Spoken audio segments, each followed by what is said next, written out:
오늘은 경매, 그 중에 경매대출, 경락잔금대출에 대해 말해보고자 합니다. 여러분, 경매 입찰 전에 내가 대출이 얼마나 나올까 궁금하신 분들 많으시죠? 나 직장이 없는데, 또는 주부인데 대출 안 나오는 거 아니야? 이렇게 생각하시는 분들 계실 텐데요. 결론부터 말씀드리자면 경락잔금 대출은 웬만하면 다 나오니까요. 크게 걱정 안 하셔도 됩니다. 다만 예외인 분들도 계시니 영상 끝까지 봐주시길 바랍니다. 보시는 화면은 제가 고객분께 실제 낙찰, 대출까지 연계해드렸던 사건인데요. 낙찰가는 1억 5,977만원이며 대출은 1억 4천까지 받으셨습니다. 낙찰가 대비 87%, 90% 가까이 대출을 받으신 거죠. 울산지역 경매물건에 관심 있는 분들은 아래 고정 댓글 참고해 주시길 바랍니다. 경락잔금 대출이라고 해서 사람들이 일반 주택담보대출과 뭔가 다른가 하시는데 똑같은 개념이라고 보시면 됩니다. 경락잔금 대출 역시 낙찰받은 물건을 담보로 대출이 나오는 개념입니다. 다만 경락잔금 대출이 일반 주택담보대출보다는 좀 더 한도가 나온다고 보시면 될 것 같습니다. 우선 가장 중요한 경락잔금 대출 한도부터 말씀드리겠습니다. 보통 저희가 무주택자거나 1주택자인 경우가 대부분이잖아요. 무주택자 기준부터 말씀드리겠습니다. 감정가의 70%와 낙찰가의 80% 중 비교해서 낮은 금액으로 한도가 나옵니다. 이렇게 말로만 하면 어려우니 예시를 들어보겠습니다. 감정금액이 3억이고 낙찰가가 2억 5천이다. 그럼 감정가 3억의 70%는 2억 1천만원이고 낙찰가 2억 5천의 80%는 2억입니다. 그럼 낙찰가의 80%인 2억이 더 작죠? 그럼 2억까지 대출이 되고 나머지 5천만원만 내 현금을 내면 되는 겁니다. 이해하시죠? 여기서 중요한 게 아파트는 법원 감정금액이 아닌 KB 감정가를 기준으로 한다는 점 잊지 마시길 바랍니다. KB 감정가를 간단하게 알아보는 방법도 알려드리겠습니다. 네이버 부동산의 아파트 단지명을 검색하시고 시세, 실거래 탭을 보시면 아래 KB부동산 탭을 누르시면 확인하실 수 있습니다. 다시 정리해보면 무주택자 기준 경락잔금 대출 한도는 감정가의 70%와 낙찰가의 80% 중 낮은 금액. 나 이런 것도 계산하기 어려워 하시는 분들은 무주택자 분들은 아파트 기준 낙찰가의 70에서 80% 정도는 나온다. 이렇게 알고 계시면 되겠습니다. 빌라는 최대 90%까지 나오기도 합니다. 다음은 1주택자 대출 한도를 말씀드리겠습니다. 감정가의 60%, 낙찰가의 80% 중 낮은 금액으로 한도가 나옵니다. 단, 여기서 DSR 제도를 감안하셔야 하는데요. DSR은 쉽게 말해 기존 부채와 소득 수준을 고려해서 대출 한도를 줄이겠다라는 정책인데요. 시중은행 기준 DSR은 40에서 50%로 제한되어 있습니다. 이렇게 말하면 이해하기 어려울 수도 있으니까요. 기존 담보대출, 신용대출이 소득 대비 많다면 그만큼 대출이 적게 나온다는 뜻입니다. 아시겠죠? 제 경험상 통상 1주택자 대출은 낙찰가의 60% 정도 진행됐습니다. 다만 1주택자 분들 중 신용대출을 많이 받으셨거나 소득이 잡히지 않는 분들은 꼭 입찰 전 대출 한도를 조회를 하시고 입찰에 참여하시길 바랍니다. 정리하면 무주택자는 감정가의 70%, 낙찰가의 80% 중 낮은 금액, 1주택자는 감정가의 60%, 낙찰가의 80% 중 낮은 금액으로 한도가 나온다. 제 경험상 아파트 기준 무주택자는 낙찰가의 70에서 80%, 1주택자분들은 60% 정도 대출이 진행됐었다 라고 생각하시면 될 것 같습니다. 다음은 잔금 납부 기한인데요. 그럼 이 잔금 납부를 언제까지 해야 되는데 궁금하실 수 있습니다. 경매는 낙찰받고 1주 뒤 매각허가 결정이 되고 낙찰받고 2주 뒤 매각허가 확정이 됩니다. 매각허가 확정 후 법원 측에서 잔금 납부 통지서를 발송하는데요. 약 한 달간 시간을 줍니다. 즉 낙찰일 기준 40일 정도는 여유가 있다고 보시면 됩니다. 40일 안에만 잔금 납부를 하시면 되니까요. 기간은 충분합니다. 다음은 반공제인데요. 여러분 혹시 반공제라는 말 들어보셨나요? 반공제가 뭐냐면 저희가 담보대출을 받을 때 최우선 변제 금액을 뺀 나머지 금액을 대출해 준다는 말인데요.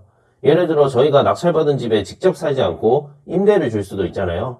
이때 최우선 변제 금액이라고 해서 보증금이 상대적으로 작은 임차인들을 정부에서 우선적으로 보호해주는 제도라고 보시면 됩니다. 만약 저희 집이 경매로 넘어간다면 이 소액 임차인의 보증금을 다른 채권보다 최우선으로 변제를 해주는데요. 그래서 은행 입장에서는 미리 이 최우선 금액을 빼고 대출을 해주겠다라는 거죠. 아시겠죠? 이 최우선 변제 금액은 지역마다 다른데요.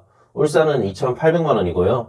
울주군은 2,500만원입니다. 그런데 이게 은행별로 반공제를 하는 상품도 있고 안 하는 상품도 있으니까요. 대출은 최대한 많이 알아보시는 게 좋겠죠. 그리고 요새 경락잔금 대출 이율은 개인에 따라 다르긴 하지만 대략 4% 전후라고 보시면 됩니다. 그리고 저희가 은행을 알아볼 때 국민, 신한, 우리은행 등 무조건 1금융권만 알아봐야지 라고 생각하시는 분들 많으실 텐데요. 물론 1금융권에서 원하는 한도와 이율이 나온다면 상관없겠지만 오히려 2금융권, 보험사 측 대출이 더 많은 대출 한도와 이율도 괜찮은 경우가 생각보다 많습니다. 그래서 경락자금 대출을 알아볼 때는 1금융권, 2금융권, 보험사 제한 없이 최대한 많이 알아보시는 게 가장 좋습니다. 보통 1금융권은 경매물건이 권리상 깔끔하고 담보가치가 확실한 아파트 위주로만 대출을 진행하려고 합니다. 특히 소액 빌라나 다가구, 주택 등 비아파트 같은 경우에는 대출 취급을 안 하거나 취급을 해도 대출 한도가 엄청 낮은 경우가 많습니다. 제가 경매 상담을 하다 보면 소장님 신용이 안 좋으면 대출이 안 나올 수 있나요? 이렇게 질문하시는 분들이 더러 계신데요. 네. 화면은 대출 상담사분과 나눈 대화인데요. 신용점수가 너무 낮은 경우는 대출이 안 나오는 경우도 있습니다. 보통 KCB나 나이스 신용점수 기준 750점 이상은 되어야 대출하는데 무리가 없습니다. 저 현재는 무직인데 대출이 나올까요? 라고 질문도 많이 받는데요. 물론 직장 다니시는 게 소득 증빙이 되기 때문에 대출 받는데 유리하긴 합니다. 하지만 소득이 없다고 대출이 안 나오는 건 아닙니다. 보통 저희가 무직이어도 카드는 쓰시잖아요. 이 카드 사용액을 기반으로 추정소득을 잡을 수 있습니다. 월카드 사용액이 많다면 그만큼 소득을 높게 봐준다는 뜻입니다. 대략 1년에 카드를 2,500 썼다. 월 약 210만원인데요. 이렇게 쓰면 은행에서 대략 연봉으로 5천만원 환산을 해서 봐줍니다. 환산율이 따로 있는데요. 대략 연 카드 사용액의 2배 정도라고 보시면 됩니다. 그럼 저 1년에 5천 정도 썼는데 그럼 연봉 1억으로 봐주는 건가요? 이렇게 물을 수 있는데요. 그건 아닙니다. 카드 사용금액 최대 소득 인정 한도는 5천만원까지입니다. 즉 카드를 많이 쓰더라도 5천만원까지만 소득을 인정을 해준다는 거죠. 그럼 이런 분들도 계실 건데요. 나 신용도 괜찮고 소득도 괜찮은데 DSR에 막혀서 대출을 받을 수가 없네. 방법이 없을까? 방법이 있습니다. 바로 매매사업자 대출인데요. 매매사업자를 내서 대출을 받게 되면 DSR을 보지 않습니다. 즉 기존 담보대출이 많더라도 대출이 나온다는 거죠. 이 매매사업자 대출 역시 은행 상품별로 이율, 한도가 많이 차이 나기 때문에 최대한 많은 곳에 알아보시는 게 좋습니다.